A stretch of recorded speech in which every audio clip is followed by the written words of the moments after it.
اس در کا وزن کتنا تھا؟ 800 من تھا، 800 من۔ نقل کے ساتھ عقل کی بھی ضرورت ہے۔ دیکھیں جی، آپ ان کا پہلے کلپ سنیں اور آپ اپنے عقل کے مطابق فیصلہ کریں اور اپنے دماغ کے مطابق فیصلہ کریں کہ یہ کیا کہہ رہے ہیں اور کس طرح کہہ رہے ہیں۔ آپ ان کی سن لیں، پھر آپ ہماری سنیں، ہم ان کو جواب دیں گے اور ان کی کتابوں ہی سے دیں گے۔ پہلے ان کا کلپ سن لیں، آپ ملاحظہ کریں۔ جیسے تھوڑا سا پہلے بتایا گیا کہ یہ وہ دروازہ ہے جو خیبر کے قلعے کو مین انٹرنس کا دروازہ ہے، اور کہتے ہیں جی حضرت علی رضی اللہ تعالیٰ عنہ نے وہ شیعہ کی کتابوں میں لکھا ہوا ہے کہ پتہ نہیں کتنے 100 فٹ کتنے چوڑا تھا، کتنے فٹ لمبا تھا۔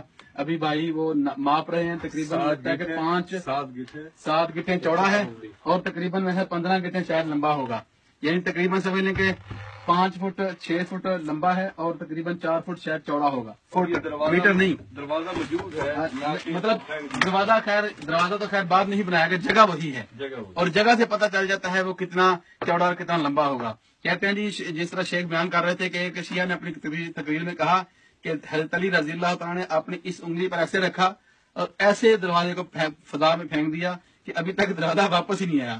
اور کہتے ہیں جی شیعہ کتابوں میں لکھا ہے کہ حضرت علی رضی اللہ تعالیٰ نے تلوار ماری مرحب کو، کاٹتی ہوئی 7 زمینیں کاٹ گئی، اور 7 زمینیں کاٹتی ہوئی پھر بیل کے وہ سینگ کاٹنے لگی، نعوذ باللہ، جس کی سینگوں کے اوپر زمین پڑی ہوئی ہے، زمین قائم ہے، نعوذ باللہ۔ تو کہتے ہیں جی نبی صلی اللہ سبحانہ و تعالیٰ نے فرمایا اور جبریل، تو اللہ تعالیٰ نے فرمایا اور رب جلیل، نعوذ باللہ۔ تو جبریل نے کہا جلدی جاؤ، جا کے اس کو روکو، اگر بیل کے سینگ کاٹ گئی تو طوفان آ جائے گا، نعوذ باللہ، استغفر اللہ۔ کہتے ہیں پھر حضرت جبریل علیہ السلام نے آ کے پھر اس تلوار کو جب روکا تو جبریل کیا کہتے ہیں کان وط او سیف علی، کہ سیف کی جو علی کی تلوار ذوالفقار تھی، اس کا جو مار تھا میرے کاندھے اوپر اتنا زور سے پڑا، اتنی تکلیف ہوئی کہ مجھے قوم صالح کو اٹھاتے ہوئے اتنی تکلیف نہیں ہوئی تھی، نعوذ باللہ۔ ایسی ایسی باتیں بے ڈھنگی اور بے دلیل، بے ثبوت، جن کا کوئی ثبوت نہیں، جن کی کوئی سند نہیں، ایسی باتیں شیعہ کی کتابوں میں عام ملیں گی، اور ایسی باتیں کہ چھوٹا بچہ بھی اس بات کو سن کر کہے گا کہ یہ کیسے ہو سکتا ہے۔ تو یہ ایسی کوئی حقیقت نہیں ہے، یہ چند فٹ کا چوڑا، چند فٹ کا لمبا دروازہ ہے جو قلعے کی مین انٹرنس تھی۔ شیخ آ گیا ہے، ادھر سے بھی دروازہ ہے، چلو ان کو ادھر سے آنے دیں۔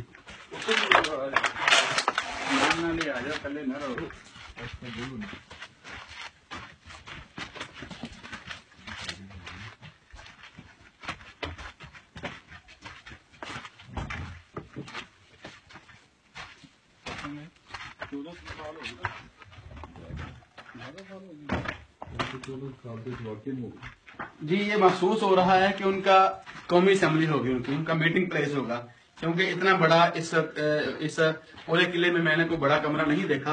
اس بڑے کمرے کی جو اتنی لمبائی چوڑائی ہے، اس سے محسوس ہوتا ہے کہ یہ ان کا کوئی میٹنگ پلیس ہوگا جہاں وہ بیٹھ کر باتیں کرتے ہوں گے۔ اور دیکھیں کہ اس دور میں کوئی اے سی وغیرہ نہیں تھے، اور کمرے کو ایسا ہوادار بنایا گیا ہے کہ گرمی میں بھی اس کمرے میں گرمی محسوس نہیں ہوتی۔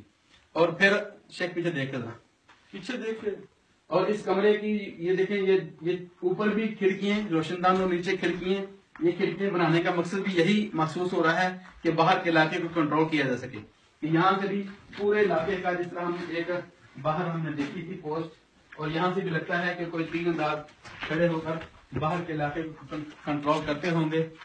تو یہ اس کی چھت بھی وہ کھجور کے تنوں سے، اور ٹہنیاں بھی بالکل کھجور کی ٹہنیاں، کہ دیکھیں کتنے دور گزر چکے ہیں کہ ابھی تک تقریباً اسی طرح اسی حالت میں پڑے ہوئے ہیں۔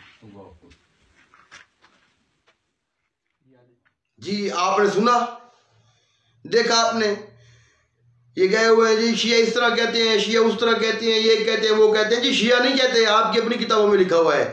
پہلے یہاں پر میرا یہ آپ سے سوال بنتا ہے، آپ مجھے یہ بتائیں کہ آپ کہاں گئے ہوئے ہیں؟ خیبر گئے ہوئے ہیں، اور یہودیوں کا قلعہ دکھا رہے ہیں، اس کی چھتیں بھی آپ نے دکھائی ہیں۔ میرا آپ سے سوال ہے، آپ مولا علی علیہ السلام کو صحابی رسول تو مانتے ہیں، مانتے یا نہیں مانتے؟ تو میرا آپ سے سوال ہے کہ مولا علی علیہ السلام کا گھر کہاں پہ ہے؟ کیا وہ آج موجود ہے؟ امام حسن علیہ السلام کا گھر ہے؟ امام حسین علیہ السلام کا گھر ہے؟ میرا آپ سے سوال ہے، آپ دکھائیں نا، منہدم کر دیے گیا سب کچھ، मैं फिरका परस्ती से बालातर होकर बात कर रहा हूं, और मेरी बात को फिरका परस्ती में ना ले जाइएगा और ना ही तस्वर कीजिएगा। ना आपको मौला अली का घर नजर आएगा, ना इमाम हसन अलैहिस्सलाम का, ना इमाम हुसैन अलैहिस्सलाम का। जन्नतुल बकी मुनहदिम कर दी गई, लेकिन यहूदियों का किला आज तक मौजूद है, आज तक उसको बाकी रखा हुआ है। अबियार अली जाने पर पाबंदी लगाई हुई है। क्यों? लोग पूछेंगे कि इसका नाम अबियार अली क्यों है, कि यहां पर मौला अमीर कायनात ने चश्मा जारी किया था। मस्जिद रज़ो शम्स जाने पर पाबंदी है। क्यों? कि लोग पूछते हैं ना, इसका नाम मस्जिद रज़ो शम्स क्यों है। फिर आपको बताना पड़ता है ये वो जगह है जहां पे खड़े होकर हज़रत अली अलैहिस्सलाम ने बेइज़्निल्लाह सूरज पलटाया था। इनको अल्लाह ने ताकत दी हुई है। मैंने पिछले अपने क्लिप में बयान किया था, अख्तियारात पर जो मैंने क्लिप दिया है या अली मदद पर दिया है, ये अल्लाह के बनाए हुए ही ऐसे हैं। ये अल्लाह का कमाल है, अल्लाह के मज़ाहिर हैं, ये अल्लाह के नुमाइंदे हैं, अल्लाह की हुज्जतें हैं। आपकी अक्लों से बात कर रहे हैं, ये मार्फत से बातें समझ आती है, इश्क से बातें समझ में आती हैं जी। वो इस तरह बयान करते हैं, उस तरह बयान करते हैं। मेरा आपसे सवाल है, क्या खैबर में एक ही कल्ला था? 8 कल्ले थे। मैं अपनी तरफ से नहीं कह रहा, आपकी अपनी किताब है मदारिजुन नबुवा, शाह अब्दुल हक मुहद्दिस देलवी ने जिल्द 2 में, इसका पेज नंबर है 289। क्या लिखते हैं? खैबर कल्लों के मजमूए को कहते हैं जहां पर बहुत सारे कल्ले हों, जिनको उर्फ़े आम में किला कहा जाता है। बहुत सारे कल्ले। और आगे देखें, आगे क्या लिखते हैं? इस बिना पर हर एक कल्ला गांव के मर्तबे में होगा और मदीना इनके मजमूए का नाम है। ये सब कल्ले 8 हैं। कैसा, नाम, साब, शक, गमूज और इस तरह के उन्होंने नाम लिखे हैं। 8 कल्लों के नाम लिखे हैं मदारिजुन नबुवा। तो ये एक कल्ला तो नहीं था। आप पता नहीं अंदर खड़े हैं, बाहर खड़े हैं, किस जगह पे खड़े हो के आप वीडियो रिकॉर्ड करा रहे हैं कि देखें जी शिया इस तरह कहते हैं और उस तरह कहते हैं। बाकी इसके रह गई वजन की बात, तो हम नहीं कहते। इसी मदारिजुन नबुवा में देखें आप, इसी की जल्द नंबर 2 में आप देखें, और सफ़ा नंबर है इसका 299। इसमें कि जब मौला अली अलैहिस्सलाम ने दरवाजा फेंका, बाद में 7 कवि और तंदोमंद आदमियों ने मिलकर एक पहलू से दूसरे पहलू पर पलटने की कोशिश की, लेकिन नाकाम रहे। ये हमने लिखा है, शियों की किताब है, ये मदारिजुन नबुवा शियों की किताब है। इसमें लिखा हुआ है कि 7 बंदों ने सिर्फ एक साइड उठाना चाहिए, तो उनसे नहीं उठा। और आगे भी सुने आप, 40 आदमियों ने मिलकर चाहा कि इसे उठा लें, मगर आजिज रह गए। 40 आदमी भी यहां पर आजिज रह गए। 40 आदमियों भी ना उठा सके, तो अकेले अमीर कायनात अलैहिस्सलाम की जात ने उठा लिया। और आगे आप देखें, आगे क्या लिखते हैं मदारिजुन नबुवा में, और आगे हवाला देते हैं रोज़तुल अहबाब और मारिजुन नबुवा, और दीगर किताबों में ऐसी ही मनकूल है, ऐसे ही मनकूल है। दीगर किताबों की भी बात कर रहे थे, उनमें भी ऐसा लिखा हुआ है। और मारिजुन नबुवा में मनकूल है, इस दर का वजन 800 मन था। बात ही खत्म हो गई जी। मारिजुन नबुवा में क्या मनकूल है? इस दर का वजन कितना था?